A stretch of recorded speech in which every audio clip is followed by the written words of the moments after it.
ਕਿਹੜੀ ਤਰੱਕੀ ਕਰਦੇ ਪਏ ਹੋ ਤੁਸੀਂ ਓਏ? ਉਹ ਤੁਸੀਂ ਤਾਂ ਲੈ ਕੇ ਬਹਿ ਗਏ ਹੋ ਸਾਡੇ ਮੁਲਕ ਨੂੰ। सर बड़ी टेक्निकल बातें की हैं 3 सालों में, इन्हें बिल्कुल समझ नहीं आई।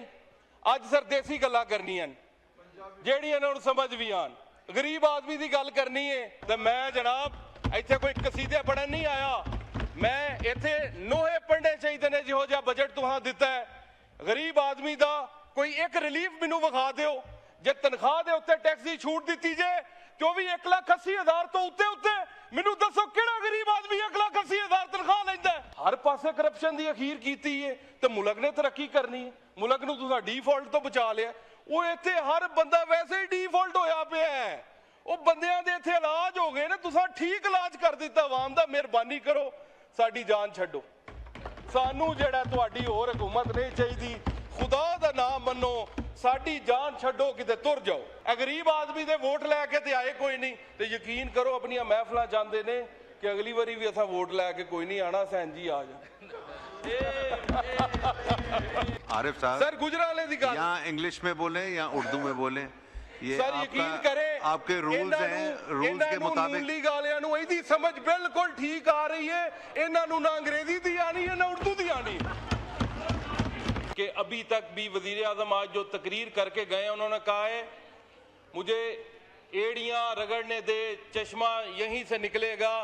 सर अब तक तो निकल आना चाहिए था, पता नहीं ये चश्मा कब निकलना है। अब तो इनकी लेटने लूटने से पता नहीं निकले तो निकले, एड़ियां रगड़ने से नहीं निकलता। तो मेहरबानी करो गरीब आदमी का भी कोई सोचो, कोई बिजली सस्ती करो, कोई तेल सस्ता करो, कोई आटा चीनी घ्यो सस्ता करो। मैनू फाइनेंस बिल च विखाओ कि जेड़ा कोई गरीब आदमी कारोबार करता है उन्होंने पैरा फोर्स छड्डी ने उहदे उत्ते, कदी उहदियां छाबड़ियां चुक के लै जांदी है, कदी उहदियां रेड़ियां उल्टा देंदी है, कदी जनाब उहदे जो है वो इनक्रोचमेंट के चक्कर के अंदर उहदियां दुकानां डेग देंदी है। गरीब आदमी कित्थे जावे? ये माशाल्लाह आज काफी वजीर बैठे हैं, शुक्र है अल्लाह का इतने मिल गए, वरना इतने इकट्ठे मिलते नहीं है। उन्होंने कहा कि सिफारिश नॉट एक्सेप्टेबल है, जो सिफारिश करते हैं हम उसे मुअत्तल कर देते हैं। और सर अगर सिफारिश नॉन एक्सेप्टेबल है तो करप्शन को भी तो नॉट एक्सेप्टेबल करे ना। अल्लाह के नामों के नीचे खड़ा होकर कहता हूं ऑडिट का भी एफबीआर में रेट है, असेसमेंट का भी रेट है, रिफंड का भी रेट है, स्टॉक टेकिंग का भी रेट है। मैं खुद कारोबार करता हूं, अल्लाह की कसम पहले जो था वो काम करवा लेते थे और पैसे देते थे। अभी जब का मैं एमएनए बन गया हूं अब कहते हैं पहले पैसे दो फिर काम करेंगे। ये हालात है सर। मेरे साथ अगर ये हो रहा है तो पाकिस्तान की आवाम के साथ क्या हो रहा होगा? और ये मैं अल्लाह के नामों के नीचे खड़ा होकर ये बात कर रहा हूं।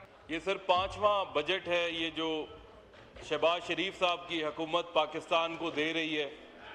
ये कोई पहला दूसरा बजट नहीं है कि अभी तक भी वजीर आजम आज जो तकरीर करके गए, उन्होंने कहा है मुझे एड़ियां रगड़ने दे, चश्मा यहीं से निकलेगा। सर अब तक तो निकल आना चाहिए था, पता नहीं ये चश्मा कब निकलना है। अब तो इनकी लेटने लूटने से पता नहीं निकले तो निकले, एड़ियां रगड़ने से नहीं निकलता। इस बजट के अंदर इन्होंने टैक्स रेवेन्यू का टारगेट 2300 अरब से बढ़ा दिया है और टोटल जो इन्होंने रेवेन्यू कलेक्ट करना है नॉन टैक्स और टैक्स का मिला के उसका हदफ तकरीबन जो है वो 20-21 हज़ार अरब के करीब रखा गया है। कोई भी ऐसी चीज़ नहीं बताई गई कि हम कोई इंडस्ट्री को रिलीफ दे के, कोई कारोबारों को मज़ीद जो है जो बंद हैं उन्हें चला के या अपनी टैक्स बेस ब्रॉडन करके जो है वो टैक्स कलेक्ट करेंगे। पिछले 2 सालों से इंडस्ट्री को ये लॉलीपॉप दे रहे हैं कि हम बिजली सस्ती कर रहे हैं। अभी फ़ोन कॉल भी मिलाते हैं तो अंदर वजीर आजम कहता है मैंने बिजली सस्ती कर दी, ट्विटर पे देखते हैं बिजली सस्ती कर दी, फेसबुक पे सस्ती कर दी। हमें तो आज तक इंडस्ट्री को बिजली सस्ती नहीं मिली, बिजली की वही कीमतें हैं बल्कि मजीद जो है वो बढ़ रही हैं। मेहरबानी करके ये जो फेसबुक और ट्विटर है यहाँ से बाहर आएँ और इंडस्ट्री को जो है वो बिजली के अंदर रिलीफ दें अगर आपने मजीद टैक्स कलेक्ट करने हैं। और ये ऑलरेडी जो कंप्लायंट सेक्टर है उन लोगों से अगर आपने टैक्स लेना है तो फिर जो चल रहे हैं कारोबार वो भी बंद हो जाएंगे। इस बजट के अंदर इन्होंने जैसे पिछले बजट के अंदर फाइनेंस बिल में इन लोगों ने ई कॉमर्स जो था वो डाला कस्टम में, सेल्स टैक्स में, इनकम टैक्स में। इस दफा इन लोगों ने जो है फेसलेस डाला है जी अंदर।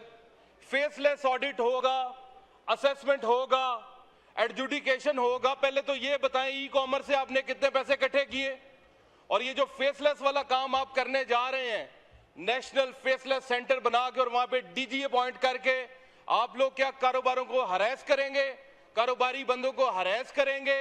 आप लोग जो हैं वो टैक्स अफसर की वहां पे आइडेंटिटी भी जो है सीक्रेट रखने जा रहे हैं। अगर आपका मकसद करप्शन खत्म करना है तो फिर मेहरबानी करके टैक्स अफसर की अगर आपने आइडेंटिटी सीक्रेट रखी है तो टैक्स पेयर की आइडेंटिटी भी सीक्रेट रखी जाए, उसे ना पता हो कि मैं किसका जो ऑडिट कर रहा हूं। कल एक वजीर साहब का मैं बयान सुन रहा था, उन्होंने कहा, वजीर साहब कहते हैं, ये माशाल्लाह आज काफी वजीर बैठे हैं, शुक्र अल्लाह का इतने मिल गए वरना इतने इकट्ठे मिलते नहीं है। उन्होंने कहा देख लिया सर, उन्होंने कहा कि सिफारिश नॉट एक्सेप्टेबल है, जो सिफारिश करता है हम उसे मुअत्तल कर देते हैं। और सर अगर सिफारिश नॉन एक्सेप्टेबल है तो करप्शन को भी तो नॉट एक्सेप्टेबल करे ना।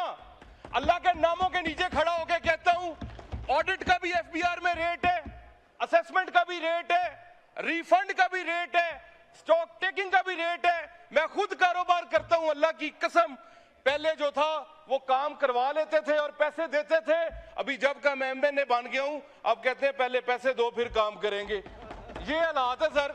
मेरे साथ अगर ये हो रहा है तो पाकिस्तान की आवाम के साथ क्या हो रहा होगा। और ये मैं अल्लाह के नामों के नीचे खड़ा होकर ये बात कर रहा हूं। सर बड़ी टेक्निकल बातें की हैं 3 सालों में, इन्हें बिल्कुल समझ नहीं आई। आज सर देसी गल्लां करनियां जेहड़ियां इन्हां समझ भी आन। गरीब आदमी की गल करनी है, सद लिखना मैं बैणा दे, मैं लिखना वहन मावां दे, गरीबां दे मैं दुख लिखना, सितम लिखना मैं सावां दे। हयाती विच स्पीकर साहब मैं लिखे नहीं कसीदे बादशाहां दे, ते मैं जनाब इत्थे कोई कसीदे पढ़न नहीं आया। मैं इत्थे नोहे पढ़ने चाहिए ने जिहो जिहा बजट तुहां दिता है। गरीब आदमी दा कोई एक रिलीफ मैनू विखा दिओ, जे तनख्वाह दे उत्ते टैक्स की छूट दी जाए तो भी 1,80,000 तो उत्ते उत्ते मैनू दसो किहड़ा गरीब आदमी 1,80,000 तनख्वाह लैंदा है? किहड़ा गरीब आदमी इलैक्ट्रिक गड्डी मंगवांदा है? ते मेहरबानी करो गरीब आदमी दा भी कोई सोचो, कोई बिजली सस्ती करो, कोई तेल सस्ता करो, कोई आटा चीनी घ्यो सस्ता करो। मैनू फाइनेंस बिल च विखाओ कित्थे आटा चीनी घ्यो बिजली दा बिल गैस दा बिल पाया जे, कित्थे ओदी तलीम पाई जे, कित्थे ओदी सेहत पाई जे, कित्थे ओदा रोजगार पाया जे। कित्थे 0/0 सर गरीब आदमी वास्ते। गरीब आदमी नू कुछ भी नहीं। उल्टा पंजाब हुकूमत दीयां पॉलिसियां ऐसियां ने कि जेड़ा कोई गरीब आदमी कारोबार करदा है ओनू पैरा फोर्स छड्डी ने ओदे उत्ते। कदी ओदियां छाबड़ियां चुक के लै जांदी है, कदी ओदियां रेड़ियां उल्टा देंदी है, कदी जनाब ओदे जो है वो इनक्रोचमेंट के चक्कर के अंदर ओदियां दुकानां डेग देंदी है। गरीब आदमी कित्थे जावे? स्पीकर साहब गरीब आदमी मर जाए? स्पीकर साहब गरीब आदमी कित्थे जाए? गरीब आदमी दे वोट लैके ते आए कोई नहीं, तो यकीन करो अपनी महफिल जाते ने कि अगली बारी भी असा वोट लैके कोई नहीं आना, सैन जी आ जा। सर हैल्थ नू तबाह कर दिता, हैल्थ पंजाब दी ठेके ते दे दिती, एजुकेशन पंजाब दी ठेके ते दे दिती। सर 3 मरीज एक बैड दे उत्ते, वो केड़ी तरक्की है भाई? ਉਹ ਵਜ਼ੀਰੋ ਮੈਨੂੰ ਦੱਸੋ ਤੇ ਸਹੀ ਕਿਹੜੀ ਤਰੱਕੀ ਪੇ ਕਰਦੇ ਹੋ? ਸਰ 4 ਦਵਾਈਆਂ ਟੋਟਲ ਗੁਜਰਾਂਵਾਲੇ ਦੇ ਸਿਵਲ ਹਸਪਤਾਲ 'ਚ 5 ਲੱਭਦੀਆਂ ਨੇ। ਕਿਸੇ ਮਰਜ਼ ਦਾ ਜਿਹੜਾ ਮਰੀਜ਼ ਆ ਜੇ ਉਹ ਹੀ ਦੇਣੀਆਂ ਨੇ। ਜੇ ਡਾਕਟਰ ਬਾਹਰ ਦੀ ਲਿਖ ਕੇ ਦੇਵੇ ਤਾਂ ਵੀ ਡਾਕਟਰ ਨੂੰ ਮੁਅੱਤਲ, ਜੇ ਮਰੀਜ਼ ਮਰ ਜੇ ਤੇ ਡਾਕਟਰ ਕੀ ਕਰੇ? ਉਹ ਦਵਾਈਆਂ ਹੀ 3-4 ਨੇ। ਉਸ ਤੋਂ ਬਾਅਦ ਸਰ ਇੱਥੇ ਕਿੰਨੇ ਮੈਂਬਰ ਬੈਠੇ ਨੇ, ਜਿਹਦੇ ਕੋਲ ਮਰਜ਼ੀ ਪੁੱਛ ਲਓ, ਪਿੱਤੇ ਦੀ ਤਕਲੀਫ ਕਿੰਨੀ ਤਕਲੀਫ ਦੇ ਹੈ। ਪਿੱਤੇ ਦਾ ਆਪਰੇਸ਼ਨ ਨਾ ਹੋਵੇ ਬੰਦਾ ਮਰਨ ਨੂੰ ਫਿਰਦਾ ਹੈ। ਉਹ ਗੁਜਰਾਂਵਾਲੇ ਹਸਪਤਾਲ ਜਾਈਏ, ਉਹ ਪਿੱਤੇ ਦੇ ਆਪਰੇਸ਼ਨ ਵਾਸਤੇ ਵੀ 1.5 ਸਾਲ ਦਾ ਟਾਈਮ। ਉਹ ਕਿਹੜੀ ਤਰੱਕੀ ਕਰਦੇ ਪਏ ਹੋ ਤੁਸੀਂ? ਉਹ ਤੁਸੀਂ ਤਾਂ ਲੈ ਕੇ ਬਹਿ ਗਏ ਹੋ ਸਾਡੇ ਮੁਲਕ ਨੂੰ। ਮਿਹਰਬਾਨੀ ਕਰੋ, ਸੁਥਰਾ ਪੰਜਾਬ ਦੇ ਵਿੱਚ ਵੀ ਕਰਪਸ਼ਨ ਘਟਾਓ। ਆਪਣੇ ਘਰ ਦੇ ਮੁਲਾਜ਼ਮ ਭਰਤੀ ਕੀਤੇ ਜੇ ਸੁਥਰਾ ਪੰਜਾਬ ਦੇ ਅੰਦਰ ਲੁੱਟ ਕੇ ਖਾ ਗਏ ਨੇ 10-10 ਲੱਖ ਰੁਪਈਆ ਇੱਕ ਪੁਆਇੰਟ ਦਾ। ਉਹੀ ਡੰਪਰ ਬਾਰ-ਬਾਰ ਜਾਂਦਾ ਹੈ, ਬਾਰ-ਬਾਰ ਪੈਸੇ ਲੈ ਕੇ ਆਉਂਦਾ ਹੈ। हर पासे करप्शन की अखीर की है तो मुल्क ने तरक्की करनी है। मुल्क नूं तुसां डिफॉल्ट तो बचा लिया। वो इत्थे हर बंदा वैसे ही डिफॉल्ट होया पिया है। ਉਹ ਬੰਦਿਆਂ ਦੇ ਇੱਥੇ ਇਲਾਜ ਹੋ ਗਏ ਨੇ, ਤੁਸੀਂ ਠੀਕ ਇਲਾਜ ਕਰ ਦਿੱਤਾ ਆਵਾਮ ਦਾ, ਮਿਹਰਬਾਨੀ ਕਰੋ ਸਾਡੀ ਜਾਨ ਛੱਡੋ। ਸਾਨੂੰ ਜਿਹੜਾ ਤੁਹਾਡੀ ਹੋਰ ਹਕੂਮਤ ਨਹੀਂ ਚਾਹੀਦੀ, खुदा दा नाम मनो, साडी जान छड्डो, किते तुर जाओ। आरिफ साहब सर गुजराले दी गल यहाँ इंग्लिश में बोले या उर्दू में बोले, ये सर यकीन करें आपके रूल्स हैं, रूल्स के मुताबिक नुली गालियां नु इहदी समझ बिल्कुल ठीक आ रही है। इन्हां नु ना अंग्रेजी दी आनी है ना उर्दू दी आनी। सर जी देखें आप, सर जी ऑस्टेरिटी दियां गल्लां, ऑस्टेरिटी दियां गल्लां, आरिफ साहब एक मिनट माइक बंद कीजिए। No cross talk, no cross talk. देखिए आरिफ साहब, अगर आप रूल 281 निकाल लें तो उसमें वाज़े लिखा है जब तक चेयर से परमिशन ना मिले you can only speak in English और उर्दू। तो काइंडली पाबंदी कीजिए, पाबंदी कीजिए। चल सर मुझे वाइंड अप करें, आपके सर मुझे 2 मिनट रहते हैं, वाइंड अप करें।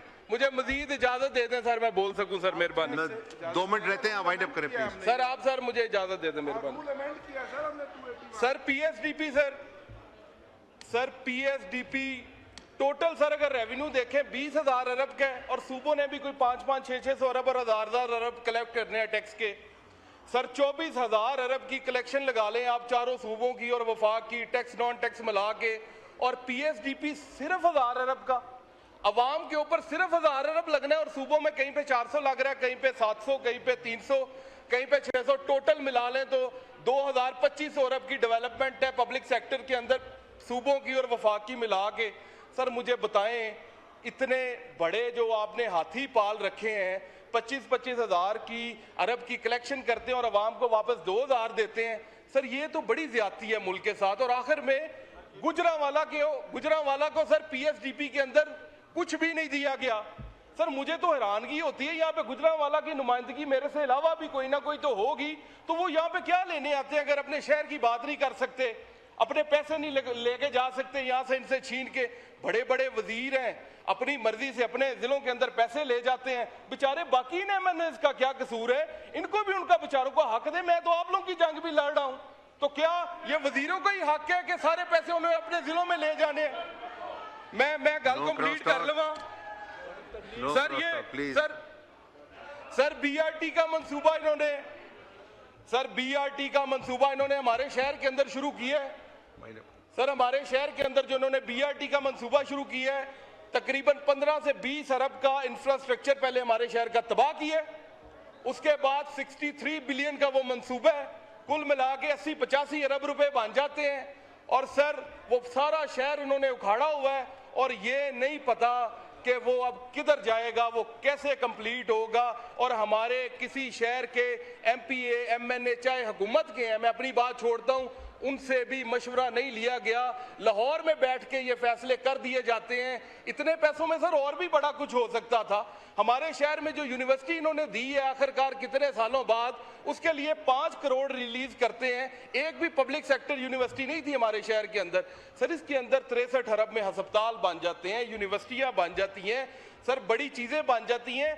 तो मैं तो ये एनएफसी के दावे करने वालों को ये कहता हूं कि ये बिल्कुल जो है ये ड्रामा है एनएफसी। अगर वाकई गरीब लोगों को और छोटे शहरों को उनके हकूक नहीं मिलने तो सर इसका फिर कोई फायदा नहीं है। और आखिर में शेर पढ़ने से पहले सर अगर बलोचिस्तान की आबादी जो है वो 2 करोड़ से नीचे है तो वो सूबा है, तो आजकल इधर सूबा बनने की बातें हो रही थी। खुदा का वास्ता है सर, हमारा जो गुजरांवाला डिवीजन है और गुजरात, उसकी आबादी भी 2 करोड़ से ऊपर है। हमें भी सर सूबा बना दें, हमारी लाहौर से जान छुड़वाएं। लाहौर वाले सर हमें लेके बैठ गए हैं, सारे पैसे उधर लग जाते हैं। और आखिर में शेर पढ़ के इजाजत चाहूंगा, जदों मजदूर भुखे दी अना विके ते की लिखा। मतलब करे भी मजदूरी मरे ही भुखा ते मैं की आखा। जदों मजदूर भुखे दी अना विके ते की लिखा, जदों रोटी दे बदले विच हया विके ते की लिखा, जदों गर्जां दी मंडी विच बिरा विके ते की लिखा, ते किसे मजबूर औरत दी अदा विके ते की लिखा। स्पीकर साहब फिर मैं उदों नगरी दे वाली दी कमीनी गर्ज लिखांगा, रत दे नाल वर्के ते बगावत फर्ज लिखांगा, बगावत फर्ज लिखांगा। शुक्रिया।